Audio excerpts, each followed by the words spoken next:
이 성경을 읽다가 보면은 그 잘못된 선입견으로 남을 함부로 판단하고 정죄하는 이런 경우들이 간혹 등장하는 것을 볼 수 있습니다.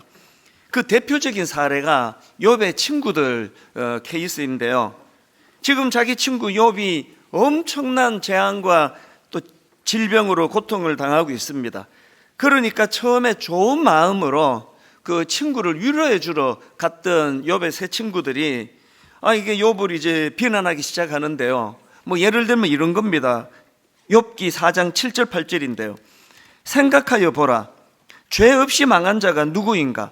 정직한 자의 끊어짐이 어디 있는가?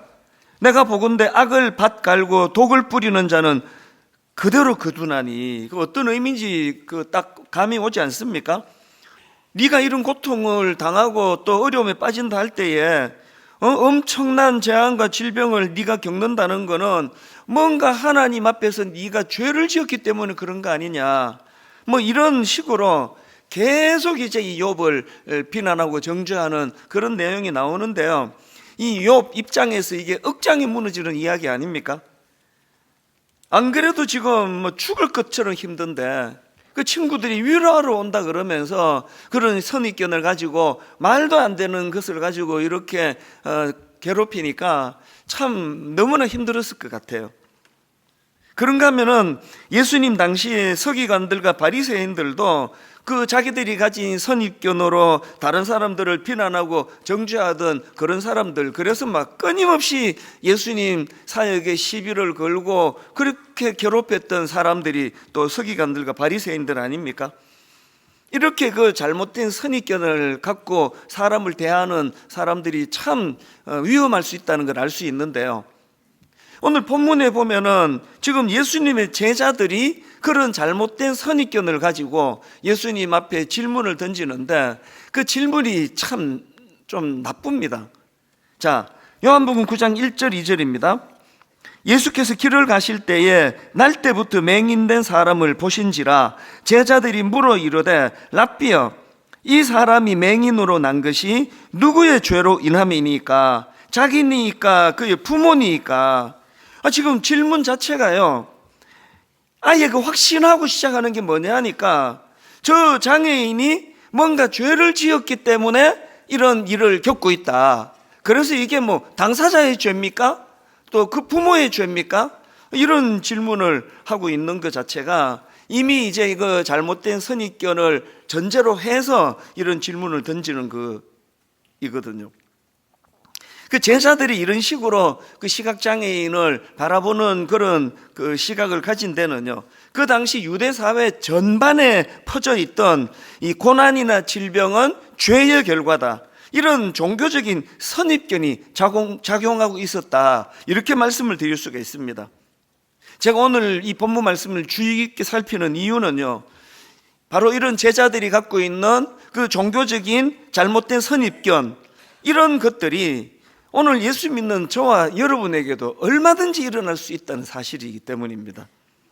그래서 우리는 항상 내게는 이런 태도가 없는가, 나의 어떤 우월감을 바탕에 깔고 그리고는 이제 상대방을 비난하고 조롱하고 이런 태도들은 내게 없는가, 이걸 살펴봐야 되는데요. 그 마음 안에서 이런 잘못된 선입견이 도사리고 있는 사람들에게는 그것이 반드시 행동으로 나타나요. 지금 이 본문에 예수님의 제자들이 그런 잘못된 선입견으로 그 내면이 꽉 차 있다가 보니까 그게 어떤 행동으로 나타나는가 하니까요, 두 가지로 정리를 할 수 있더라고요. 첫 번째가 무례함으로 나타납니다. 무례함. 자, 1절 2절을 다시 한번 읽어드리겠습니다. 예수께서 길을 가실 때에 날 때부터 맹인된 사람을 보신지라. 그 다음 보세요. 제자들이 물어 이르되 랍비여, 이 사람이 그렇죠, 옆에 있는 거예요. 지금 뭐 일반적으로 이제 장애는 왜 생깁니까? 아니고요. 예수님이 길을 가다가 그 시각장애인을 봤고요. 이 사람이, 옆에 있는 이 사람이 이 맹인으로 난 것이 누구의 죄로 인함입니까? 자기니까 그의 부모니까? 여러분, 이 질문 자체가 너무나 무례한데요. 아니 지금 당사자가 옆에서 이걸 듣고 있는데 이 사람의 죄가 어쩌고 저쩌고 이게 얼마나 무례한 거냐고요. 만약에 여러분이 지금 그 시각장애인이라고 그렇게 상상을 해 보신다면 그런 소리를 지금 듣고 있으면서 얼마나 그 마음 속에서 그 수치심이 그리고 마음에 말로 다 할 수 없는 자괴감이 들끓었겠냐고요. 이 제자들이 지금 그런 상황을 전혀 인식하지 못하고 있다는 이거 자체가 그 내면에서 지금 일어나고 있는 그 잘못된 그 생각들이 얼마나 강렬하고 그리고 또 그 사회 분위기가 이런 것들이 용인이 되는 그게 뭐 당연한 것처럼 그렇게 이야기하고 있는 그런 분위기 아닙니까? 제가 간혹 인용해 드리는 누가복음 18장 11절이요. 바리새인은 서서 따로 기도하여 이르되 하나님이여 나는 다른 사람들 곧 토색, 불의, 간음을 하는 자들과 같지 아니하고 이 세리와도 같지 아니함을 감사하나이다. 사실은 이 바리새인들의 이 기도는요, 예수님께서 비유로 들려주신 말씀이에요. 예수님 이런 비유를 드실 수 있다는 것은 그만큼 지금 그 사회에서 이런 분위기가 만연해 있다는 거 아닙니까? 그래서 우리는 항상 조심해야 돼요. 이 죄성을 가지고 있기 때문에 특히 나는 좀 믿음이 좀 자란 것 같아, 나는 좀 믿음이 좀 생긴 것 같아, 이런 생각을 하면 항상 이제 선입견을 가지고 그렇지 않은 사람들을 볼 위험이 있기 때문이다. 그래서 저도 많은 성도님들을 상대하기 때문에 그리고 많은 목사님을 상대하기 때문에 제 내면에 이런 교만이 있는 게 있을까 봐 사실 참 두려워요. 새벽에 일어나면은 어떨 때는 어제 제가 만났던 그 목사님과의 대화, 또 어떤 성도님과의 대화, 그것들을 쭉 되짚어 보면서 저 안에 이런 거만한 태도는 없는가, 이걸 자꾸 짚어보게 되는 거거든요. 짚어봐야만 하는 거거든요. 이게 오늘 본문에서 제자들이 이제 그 선입견을 가지고 그 시각장애인을 바라보다 보니까 그 무례함이 그 행동으로 드러났고요. 그리고 두 번째로 이제 제자들에게서 행동으로 드러나는 게 하나 더 있는데요. 저는 이게 오늘 본문에서 가장 중요한 문제라 생각합니다. 그게 뭐냐? 과거지향적인 태도를 가지고 상대방을 지금 평가하고 있다는 겁니다. 2절을 다시 보십시오. 제자들이 물어 이르되 랍비여 이 사람이 맹인으로 난 것이 누구의 죄로 인함이니까? 자기니까? 그의 부모니까? 이게 지금 과거지향적인 거 아닙니까? 과거에 지금 누가 죄를 졌길래? 교회가 좀 무기력해지고요, 역동성이 떨어지고요, 또 장차 이루실 하나님의 일하심에 대한 기대감이 떨어지면 항상 이런 식이에요. 과거에 뭐 누가 어떻게 했고, 누가 뭘 잘못했고, 누가 뭐 어떻게 했고. 지금 우리나라의 이 한국교회 기독교가 굉장히 문제가 많다고 느끼는 게, 뭐 인터넷 가보세요. 어느 저는 불교나 천주교가 자기 그룹 안에 있는 어떤 대상을 향하여 이렇게까지 비난하고 정죄하고 하는 걸 본 적이 없습니다. 끊임없이 누군가를 비난하고 과거에 한 그거를 끄집어내가지고 누군가를 정죄하고 있는 이런 분위기가, 이게 지금 한국 교회가 영적으로 예수님이 없다, 그 주님이 제게 주신 그 말씀이거든요. 여러분의 시선은 지금 어디를 향하고 있습니까?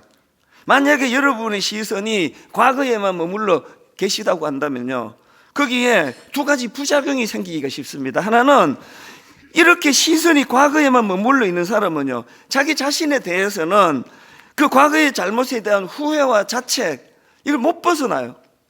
기도라는 게 뭐 금요 기도, 지난주 분명히 제가 옛날에 뭐 이런 일을 가지고 하나님 앞에 내가 잘못했다고 용서를 다 빌어놓고 그 다음 주로는 또 그 기도를 해요. 또 빌어요. 또 그 다음 주로는 또 그걸 또 빌어요. 그 용서해 주신 하나님 입장에서 야, 너 저 해도 너무한다. 날 그렇게 못 믿니? 내가 다 용서해 줬잖아. 이게 자꾸 이렇게 과거지향적이 그런 사람들이 보이는 그런 행태를 할 수 있고요. 그래서 여러분, 우리 시선이 과거에 머물러 있으면 안 되는 게요, 여러분들이 이제 성경을 좀 암송을 하시고 머리에 담고 있으시면 신앙생활에 참 유익한데요, 꼭 여러분이 머리에 담아야 될 게 있다면 로마서 8장 1절 2절입니다. 자, 1절을 먼저 한번 보십시오. 그러므로 이제 그리스도 예수 안에 있는 자에게는 결코 정죄함이 없나니. 이 선포가요 매일매일 일어나야 돼요. 왜? 사단은 끊임없이 우리를 과거로 끌고 가기 때문에, 과거에 네가 했던지 기억 안 나? 그래서 우리는 항상 이제 이 과거에 우리가 범했던 하나님 앞에 잘못된 것들 회개하고 용서를 구했고, 그 하나님은 우리에게 예수 그리스도 안에 있는 자에게는 이제 더 이상 정죄함이 없다. 그게 어떻게 가능했느냐? 2절을 보십시오. 이는 그리스도 예수 안에 있는 생명의 성령의 법이 죄와 사망의 법에서 너를 해방하였습니다. 이제 여러분의 시선이 맨날 그 주님 앞에 범죄하고 부끄럽고 그 과거에만 머물러 있는 것이 아니라 이제는 자유예요. 하나님이 나를 해방시켜 주셨어요. 십자가로 인해서 나는 이제 미래를 향하여 꿈을 꾸며 나아가기를 원한다. 이런 신앙인이 되시기를 바랍니다. 그런가 하면은 우리의 이 시선이 항상 과거에 머물러 있는 사람들이 부작용이 하나 더 있는데요, 오늘 본문의 제자들처럼 돼요. 자기 자신에 대해서는 맨날 후회하고 자책하고 용서를 구하고, 또 타인에 대해서는 알지도 못하는 선입견을 가지고, 아니 그 시각장애인을 보면서 죄는 확실하고 이게 본인의 죄냐, 이 부모의 죄냐, 이렇게 하고 있는 게 어떻게 이게 제대로 된 건강한 신앙인이라 할 수 있겠냐고요. 그렇기 때문에 오늘 본문에 여러분 우리가 굉장히 많은 주의를 기울여야 돼요. 그래서 우리도 어떻게 하면은 내 행동을 점검하고 체크하면서 이제 이런 과거에 매여 있는 그런 제자들과 같은 삶을 청산할 수 있을까? 그래서 제가 이런 면으로 본문을 묵상하면은, 야, 오늘 본문에서 예수님의 대답이 그렇게 감동이 돼요. 말도 안 되는 어리석은 질문을 제자들이 2절에서 했는데, 이거에 대한 주님의 대답이 3절입니다. 보십시오. 예수께서 대답하시되 이 사람이나 그 부모의 죄로 인한 것이 아니라 그에게서 하나님이 하시는 일을 나타내고자 하심이라.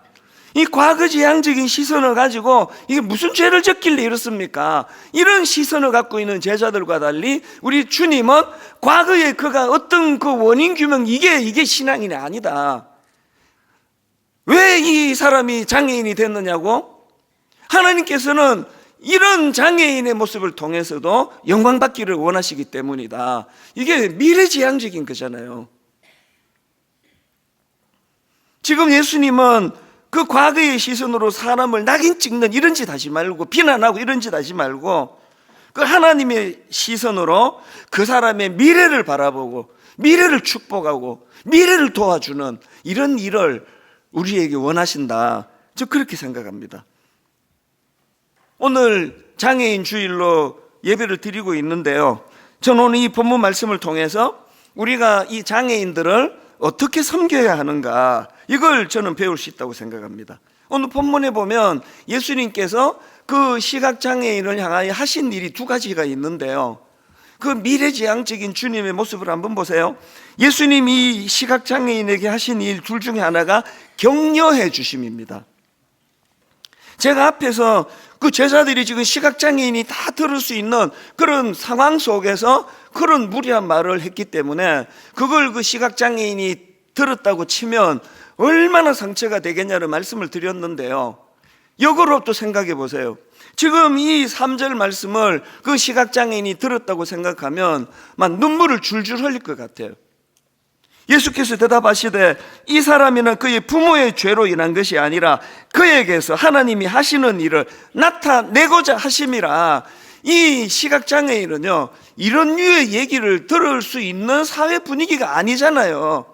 허구한 날 혀차면서 무슨 죄를 졌길래 너는 그렇게 날 때부터 시각장애인이 됐냐, 이런 소리나 하는 분위기 속에서 예수님께서 그에게 미래를 향하여 꿈꾸는 말씀을 선포하셨다는 거, 아마도 그냥 눈물이 마르지 않았을 것 같아요. 나를 미래지향적으로 봐주시는 분도 계시는구나. 나는 쓸데없는 그런 인생으로 살아가는 존재가 아니라 내 인생을 통해서도 우리 하나님이 일하실 수 있다는 것, 이게 얼마나 격려가 되겠냐고요. 여러분, 그 등 두드려 주고 이런 것도 격려가 되지만요, 진짜 격려는요, 그 사람으로 하여금 미래를 꿈꾸게 도와주는 거 아닙니까? 참 이런 점에서는 이 말씀을 준비하면서도 그랬고, 저는 분당 우리 교회 성도님들이 참 저에게 은인이세요. 제가 40살에 교회를 개척했거든요. 또 중고등부 오래 했기 때문에 정신 연령은 35세, 외모는 30세. 동안. 애들만 상대했다고. 또 그걸 또 그렇게 또 용납을 못 해주시네요. 외모는 50. 그래서 이제 처음에 개척을 하고 나니까요, 뭐 좌충우돌, 뭐 그리고 또 제가 뭐 설교하는 스타일도 그렇고 목회하는 스타일도 뭐 조신하게 그렇게 하는 스타일은 아니잖아요. 뭐 그냥 뭐 들쑤시고 다니다가 실수도 많이 하고요. 뭐 근데 그때마다 우리 초기 성도님들이 항상 격려가 이거예요. 제가 좀 의기소침해지면은, 아이고 목사님 지금 목사님 나이가 뭐 40 초반인데 점점 좋아질 거예요. 조금 더 그런데 기죽지 마시라고 막 계속 그런 격려를 해 오시고, 어느덧 내가 50대면 좋겠어요. 60대 중반이 됐어요. 근데도 여전히 실수는 끊이지 않아요. 지난주에 제가 또 주중에 지난주 설교를 듣다가 보니까 참, 제가 이런 설교를 했더라고요. 그 당시 이제 한 데나리온이 이게 한 근로자의 하루 품삯이거든요. 근데 제가 설교를 보니까 1년 품삯이라 그랬더라고요. 진짜 좀 저한테 짜증이 나더라고요, 이게. 아니, 이걸 뭐 베드로를 뭐 모세라 그러고 뭐 모세를 야곱이라 그러면 이거 목사님 말 실수했거나 그러는데, 우리는 초신자도 많은데, 아니 한 데나리온이 그 당시 근로자의 1년 품삯이라 그러면 그것도 다 받아 적고 머리에 각인 시킬 분이 많지 않아서 안심은 돼요. 이거 어떻게 내가 이거를 참 고칠 수 있나. 이게 진짜 마음이 좀 뭐 심각한 건 아니라도 좀 기운이 빠지더라고요. 그러면요, 항상 옆에 있는 우리 목사님들은 아이고 목사님 그거 기억할 사람 아무도 없습니다. 그리고 그거 다 하루 품삯으로 다 알아들었습니다. 아닌가 아는데도요, 그게 격려가 돼요. 여러분, 이게 격려예요. 이게 어떤 이제 돌이킬 수 없는 또 실수가 되고, 또 이것이 허물이 되고, 이것이 비난의 대상이 되고, 이런 공동체가 아니라 항상 미래를 보고, 뭐 목사님 다음 주일날 또 교정하시면 되죠. 이게 격려예요, 격려. 지금 예수님이 그 장애인에게 주시는 격려가 이거예요. 그 장애인을 통해서 장차 하나님이 어떤 꿈을 꾸게 해주실지. 그래서 예수님의 이 미래지향적인 시각이 얼마나 많은 사람들을 격려했습니까? 너무나 많지만요, 하나만 예를 들자면, 여러분 아시죠? 요한복음 8장에 보면요, 서기관과 바리새인들이 간음하다가 현장에서 잡혀온 여자를 예수님 앞으로 데려와요. 참 악해요. 그리고는 이제 요한복음 8장 5절입니다. 모세는 율법에 이러한 여자를 돌로 치라 명하였거니와 선생은 어떻게 말하겠나이까. 지금 올무에 예수님을 걸려고 이런 미끼를 던지는 거거든. 그랬더니 예수님의 유명한 말씀이요, 7절. 그들이 묻기를 맞이 아니하는지라 이에 일어나 이르시되 너희 중에 죄 없는 자가 먼저 돌로 치라. 이건 교회 안 다니는 사람 포함 모든 사람이 아는 유명한 말씀이에요. 그런데 저는요, 이 요한복음 8장에서 이 말씀보다 더 저를 감동시키는 게 그 다음이에요. 수많은 사람들이 돌을 들고 치려고 했던 사람들이 양심은 있어가지고 주님이 이 말씀 앞에 다 내려놓고 나는 자격이 없다고 다 떠났습니다. 그랬더니 그 다음 10절에서 한번 보십시오. 예수께서 일어나사 여자 외에 아무도 없는 것을 보시고 이르시되 여자여 너를 고발하던 그들이 어디 있느냐? 너를 정죄한 자가 없느냐? 대답하되 주여 없나이다. 예수께 이르시되, 그 다음 잘 보세요. 나도 너를 정죄하지 않겠다. 그거로 끝나지 않아요. 나도 너를 정죄하지 아니하리니 그 다음에 가서 다시는 죄를 범하지 말라. 여러분, 단순히 나도 너를 정죄하지 않겠다는 건요, 과거에 지은 죄만 용서해 주시고 끝나는 거예요. 예수님 그렇지 않아요. 나도 너를 정죄하지 않겠다. 과거에 그가 했던 죄를 용서해 주실 뿐 아니라 가서 다시는 죄를 범하지 말라. 미래에 대한 꿈을 심어주는 거 아닙니까? 미래에 대한 숙제를 주는 거 아닙니까? 여러분, 이 여인이요, 주님의 이 두 말씀 앞에서 얼마나 그 인생이 새로운 삶을 살려고 발부둥을 치고 그랬겠냐고요. 신앙생활은요, 과거에 내가 저지른 그 수습만 하는 게 아니에요. 항상 미래지향적으로 가서 다시는 죄를 범하지 말라. 우리가 누군가를 비난하고 정죄하는 인생이 아니라 이런 격려하는 인생이 돼야 돼요. 제가 오늘 새벽인데요, 가평 우리 마을 담당 목사님이 메일을 보내왔습니다. 그 어젯밤에 온 건데요, 저는 새벽에 읽었죠. 그 보니까 가평 우리 마을의 그 감사 방명록을 제게 보내줬는데요, 너무나 감동적인 글이에요. 그걸 이제 제가 보내주면서 이 목사님이 한마디를 했더라고요. 설교 시간에 꼭 인용 안 해도 됩니다. 그러면서 이걸 보내왔는데 하라는 소리처럼 들려졌습니다. 그리고 진짜 읽으니까 실제로 감동이 되더라고요. 제가 이제 이 감사 방명록을 읽어 드리려고 하는데요, 이게 약간의 홍보성이 있다는 걸 인식하면서 한번 들어보십시오. 15년 마침표 찍고요, 장애를 가지고 태어난 첫째 딸과 살아온 시간입니다. 장애에 대해 1도 몰랐던 제가 이제까지 살아온 삶은 악전고투라 할 수 있을 것 같아요. 옆에 글을 쓴 둘째와 남편, 이제 가족이 같이 온 것 같아요.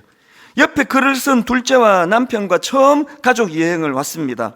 누군가에겐 별것 아닌 여행이지만 저희 가족에겐 어렵게만 느껴져서 선뜻 계획하기 어렵기만 했습니다. 혼자 걷지 못하고 휠체어를 이용해야 하는 딸과 함께하는 여행은 힘들 각오를 해야 했거든요. 그런데 마침 여행의 기회가 되어 알아보던 중 가평 우리 마을을 알게 되었습니다. 처음 들어오는 입구에서부터 향긋한 향을 맡으며 깨끗하고 예쁘게 꾸며진 길을 걸으며 이곳이 천국이구나 했습니다. 저는 이 글을 읽으면서 이 가족이 진짜 여행을 잘 다니지 못했구나. 저는 가평 우리 마을을 수없이 다니면서 이곳이 천국이구나 이런 생각을 해본 적이 없고요, 더 좋은 데도 많은데 그런 생각을 했는데 이곳이 천국이구나 이런 생각이 들었대요. 자, 그 다음 한번 들어보세요. 주차장에서부터 휠체어를 이동하기 쉽게 엘리베이터로 다 연결되어 있고 식사와 카페에서도 할인이 되어 더 행복하게 쉼을 누리게 해주신 배려에 감사드립니다. 숙소에 들어와서 감동이 된 것은 휠체어를 이용하는 장애인에 대한 이해였어요. 바로 편하게 들어가고 문턱도 없어서 화장실도 휠체어가 들어갈 수 있어서 하나님이 쉬게 하리라고 약속하신 말씀대로 수고하고 무거운 짐 같은 불편함이 쉼으로 변한 말씀이 이루어진 곳이었습니다. 장애인 가족들을 이렇게 이해하고 배려한 곳이 어디 있을까 감동이 밀려왔습니다. 저도 이렇게 감동을 하는데 하나님은 얼마나 감동하실까 생각이 듭니다. 하나님의 크신 사랑의 쉼을 경험하게 해주셔서 감사합니다. 앞으로 살면서 힘들 때 편히 쉬러 갈 수 있는 이런 곳이 있어서 감사합니다. 그 설계해 주신 교수님이 너무 귀하신 게요, 이거를 이제 의논하면서 장애인들이 휠체어를 가지고 마음껏 이용할 수 있는 공간들을 의도적으로 만들어 준 거거든요. 제가 아까 약간의 공익성이 또 홍보성이 있다고 말씀드린 건 무슨 뜻인가 하면은, 작년에 저희가 이제 가평 우리 마을에 우리 교회 장애인 부서 우리 사랑부에 그 부모님들, 늘 이 아이를 위해 수고하시는 부모님들을 1년에 한 번이라도 거기서 1박 2일로라도 쉬게 해드리면 좋겠다. 이걸 우리 예산으로 하지 말고, 교회에 예산으로 하지 말고 우리가 밥 한 끼 대접하는 마음으로 우리가 이분들을 좀 섬기자 그랬더니 너무나 많은 분들이 거기에 동참을 해 주셨습니다. 그래서 작년에 이 장애인 가족들이 너무나 행복한 시간을 보냈는데요, 이제 올해 또 하려고 해요. 또 여러분 부탁하는데요, 우리가 이 수고하는 그 아이가 내 자녀일 수 있고 또 그분의 자녀일 수 있고 우리의 자녀거든요. 수고하는 우리 장애인 부모님들 밥 한 끼 대접한다는 마음으로 그렇게 여러분들이 이제 홈페이지에 계좌번호를 올려드렸는데요, 많이도 들지 않습니다. 정말 1박으로 이분들 1년에 한 번 정도 내가 이분들 밥 한 끼 대접해야지. 그렇게 해서 이번에 이제 좀 그런 후원금이 작년보다 더 많아지면 이제 분당 우리 교회를 넘어가서 정말 전국에 있는 장애인 가족들을 초대하고 그들이 쉼을 얻고 이런 꿈을 꾸기를 바랍니다. 이게 그들에게 격려가 되기 때문이에요. 두 번째로요, 예수님께서 그 시각장애인을 격려해 주신 뿐만 아니라 제자들에게 사명으로 그 깨달음을 연결시켜 주십니다. 이게 무슨 말씀인가 하면은, 자, 3절 한번 보십시오. 제자들을 이렇게 깨우쳐요. 예수께서 대답하시되 이 사람에는 그 부모의 죄로 인한 것이 아니라 그에게서 하나님이 하시는 일을 나타내고자 하심이라. 하나님이 하실 일을 나타내기를 원한다. 그러고는요, 바로 그 다음 4절을 보세요. 때가 아직 낮음에 나를 보내신 이의 일을 우리가 하리라. 밤이 오리니 그때는 아무도 일할 수 없느니라. 내가 세상에 있는 동안에는 세상의 빛이로라. 뭘 제가 강조합니까? 그저 이론적으로 주님께서 그거는 이런 뜻이야, 하나님이 그들을 통해서도 일하시기를 원하시는 그런 뜻이야로 끝나질 않고, 중요한 게 뭐냐? 자, 4절을 강조점을 넣고 읽어드릴게요. 때가 아직 낮음에 나를 보내신 이의 일을 우리가 하여야 하리니에요. 주님이 이 일을 위하여 내가 이 땅에 왔다, 이 일을 위하여 십자가를 지러 오셨다, 내가 하리라가 아니에요. 우리가 하리라. 우리가. 그 당시로는 그 제자들과 예수님이 우리에 해당되고, 오늘 이 말씀을 듣는 이 설교에는 주님과 우리예요. 우리, 저와 여러분이에요. 우리가 이 일을 함께 해야 된다. 이게 사명이에요. 여러분, 매 예배 때마다 은혜를 받습니까? 감동이 옵니까? 그게 여러분의 사명이에요. 여러분, 말씀에 은혜가 됩니까? 그게 여러분의 사명이에요. 주님이 우리가 하여야 하리라. 엄청난 걸 요구하시는 거 아닙니다. 저희 교회 드림센터 구청에는요, 우리 주간보호센터가 있습니다. 2014년도에 문을 열었는데요, 왜냐하니까 그 성남시에 소재한 그 장애인들을 위한 주간보호시설이 약 100여 명의 장애인들이 이용하는 상황이었는데요, 대기자가 너무 심각하게 많은 겁니다. 그러다가 보니까 이제 그 발달장애인들이 35세가 되면 주간보호시설을 이용할 수가 없는 겁니다. 35세가 되면 치료가 다 됩니까? 아니잖아요. 그래서 시작한 거예요. 그래서 그때 10년 전에 30세에서 40세 나이가 좀 있는 발달장애인들을 오픈을 했는데요, 그로부터 10년이 지났습니다. 평균 연령이 50세가 됐어요. 아까 여러분이 특송할 때 나이가 좀 들어 보이는 청년들이 많이 눈에 띄었잖아요. 50이 넘은 사람도 있고 그래요.